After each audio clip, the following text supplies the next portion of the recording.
ನಮಸ್ಕಾರ ಗೆಳೆಯರೆ. ಒಂದೇ ಸಿನಿಮಾದಲ್ಲಿ 30 ಲಿಪ್ ಲಾಕ್ ಸೀನ್ ಮಾಡಿದ ಏಕೈಕ ನಟಿ ಈಕೆ. ಇವರು ಕನ್ನಡದಲ್ಲಿ ಕೂಡ ನಟಿಸಿದ್ದಾರೆ. ಇಂದಿನ ಸಿನಿಮಾಗಳಲ್ಲಿ ಚುಂಬುತನದ ದೃಶ್ಯಗಳ ಜೊತೆಗೆ ರೊಮ್ಯಾಂಟಿಕ್ ದೃಶ್ಯಗಳು ತುಂಬಿವೆ. ಇದರಿಂದ ಥಿಯೇಟರ್ಗೆ ಬರುವ ಕೌಟುಂಬಿಕ ಪ್ರೇಕ್ಷಕರ ಸಂಖ್ಯೆ ಕಡಿಮೆಯಾಗುತ್ತಿದೆ. ಒಂದಾನೊಂದು ಕಾಲದಲ್ಲಿ ಸಿನಿಮಾದಲ್ಲಿ ಚುಂಬುತನದ ದೃಶ್ಯಗಳಿದ್ದರೆ ದೊಡ್ಡ ಸುದ್ದಿಯಾಗುತ್ತಿತ್ತು. ಕಿಸ್ಸಿಂಗ್ ಸೀನ್ಗಳು ಇರಲೇಬೇಕು ಎನ್ನುವಂತೆ ಈಗ ಸಿನಿಮಾಗಳು ಈ ರೀತಿ ಬದಲಾಗಿವೆ. ಈ ಹಿಂದೆ ಚುಂಬುತನದ ದೃಶ್ಯಗಳಲ್ಲಿ ನಟಿಸಲು ನಟ ನಟಿಯರು ಹಿಂಜರಿಯುತ್ತಿದ್ದರು. ಆದರೆ ಇಂದಿನ ದಿನಗಳಲ್ಲಿ ಅಂತಹ ದೃಶ್ಯಗಳಲ್ಲಿ ಯಾವುದೇ ಹಿಂಜರಿಕೆ ಇಲ್ಲದೆ ನಟಿಸುವುದಲ್ಲದೆ ಅದಕ್ಕನುಗುಣವಾಗಿ ಸಂಭಾವನೆ ಕೇಳುವುದು ಸಾಮಾನ್ಯವಾಗಿದೆ.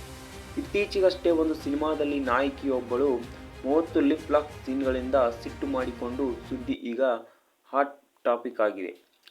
ಈ ನಾಯಕಿ ಬೇರೆ ಯಾರೂ ಅಲ್ಲ, ಸೋನಾಲ್ ಚೌಹಾಣ್. ಸೋನಾಲ್ ಚೌಹಾಣ್ ತನ್ನ ವೃತ್ತಿ ಜೀವನವನ್ನು ಮೊದಲು ಮಾಡೆಲ್ ಆಗಿ ಪ್ರಾರಂಭಿಸಿದರು. 2005ರಲ್ಲಿ ಫೆಮಿನಾ ಮಿಸ್ ಇಂಡಿಯಾ ಮತ್ತು ಮಿಸ್ ವರ್ಲ್ಡ್ ಟೂರಿಸಂ ಪ್ರಶಸ್ತಿಗಳನ್ನು ಗೆದ್ದರು. ಫೆಮಿನಾ ಮಿಸ್ ಇಂಡಿಯಾ ಮತ್ತು ಮಿಸ್ ವರ್ಲ್ಡ್ ಟೂರಿಸಂ ಪ್ರಶಸ್ತಿಗಳನ್ನು ಗೆದ್ದ ನಂತರ ಸೋನಾಲ್ ಚೌಹಾಣ್ ತನ್ನ ಚಲನಚಿತ್ರಣಕ್ಕೆ ಪಾದಾರ್ಪಣೆ ಮಾಡಿದರು.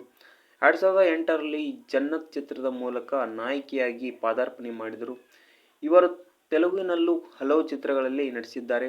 ಬಾಲಕೃಷ್ಣ ಜೊತೆಗಿನ ಲೆಜೆಂಡ್ ಚಿತ್ರವು ತೆಲುಗಿನ Pandaga, Chesko, size, zero, dictator, the post, rainbow, Sher ಮುಂತಾದ ಚಿತ್ರಗಳಲ್ಲಿ ನಟಿಸಿ ಉತ್ತಮ ಮನ್ನಣೆಯನ್ನು ತಂದುಕೊಟ್ಟಿತ್ತು.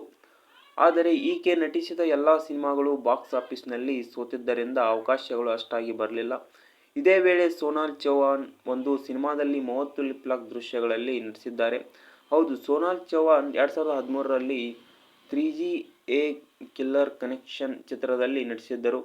ನೀಲ್ ನಿತಿನ್ ಮುಕೇಶ್ ಈ ಚಿತ್ರದಲ್ಲಿ ನಾಯಕನಾಗಿ ನಟಿಸಿದ್ದಾರೆ.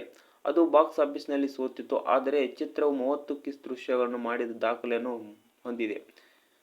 ಈ ವಿಡಿಯೋ ಇಷ್ಟ ಆದರೆ ಲೈಕ್ ಮಾಡಿ, ಶೇರ್ ಮಾಡಿ, ಸಬ್ಸ್ಕ್ರೈಬ್ ಮಾಡಿ. Thank you.